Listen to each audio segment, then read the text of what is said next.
Aujourd'hui, voyons la division décimale. Le problème posé est le suivant. 5 amis veulent se partager équitablement 647 € sans qu'il reste d'argent du tout.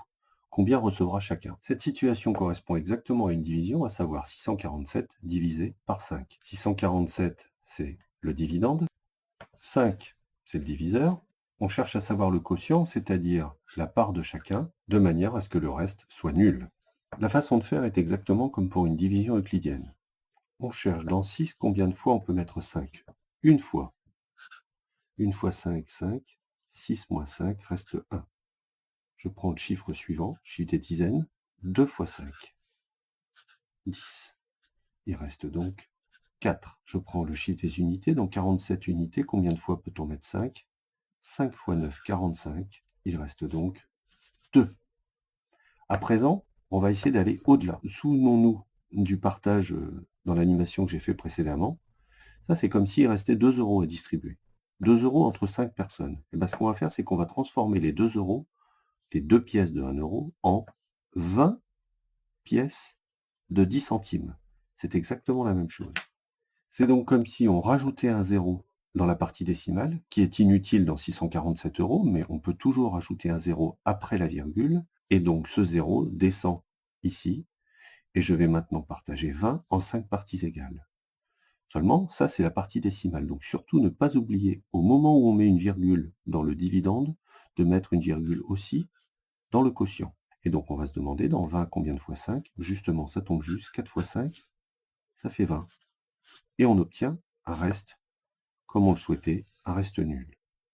Donc ça veut dire que chacune des 5 personnes va obtenir exactement 129 € et 40 centimes, et ça fait exactement 647. 5, c'est le diviseur. 129,4, c'est le quotient. Eh bien, lorsqu'on les multiplie et que le reste est nul, on obtient exactement le dividende. Ceci est vrai dans toutes les divisions décimales, à condition que le reste soit nul. Parfois, la situation n'est pas aussi simple. Vous allez voir qu'ici, l'opération se pose toujours de la même façon. En haut à gauche, le dividende, en haut à droite, le diviseur. Et on va effectuer la division exactement de la même façon. Dans 6, combien de fois 3? 2 fois, exactement. 6 moins 6 reste 0. Je prends le 4 des dizaines. Dans 4, combien de fois 3? Une fois, exactement. Une fois 3. 3 reste 1. Je continue. Le 7 des unités. Dans 17, combien de fois 3? 5 fois 3. 15. 17 moins 15 reste 2. Je prends le 0 qui est après la virgule dans 647, mais qui n'est pas écrit, et je le mets ici. Et comme j'ai pris la partie décimale dans le dividende, je mets une virgule au diviseur. Et maintenant, je demande, dans 20, combien de fois 3? 6 fois 3. 18. 20 moins 18 reste 2. Et là, je remarque une chose. Le reste est le même que le précédent. Et le chiffre suivant va encore être le même, puisque c'est encore un 0. Dans 20, combien de fois 3? 6 fois. 6 fois 3, 18. Et là, vous voyez ce qui se passe, c'est qu'à chaque fois, on va effectuer la même soustraction. On va toujours avoir le même reste, 2. Donc cette division est infinie. On pourrait la poursuivre indéfiniment. Autrement dit, ça risque de durer encore longtemps, et on ne va pas continuer comme ça indéfiniment. Le 2 qui reste ici, c'est un chiffre des centièmes. Autrement dit, c'est des centièmes d'euros, c'est-à-dire des centimes. Autrement dit, chacune des 3 personnes aura exactement 215 € et 66 centimes.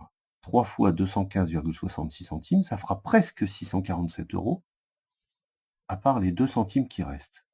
On peut donc écrire que chacune des 3 personnes va recevoir 215,66 €, et si on ajoute à ça les 2 centimes qui restent, on retrouve exactement 647 €.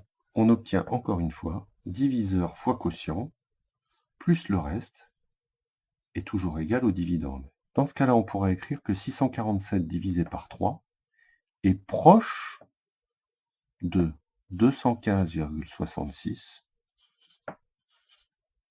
au centième près.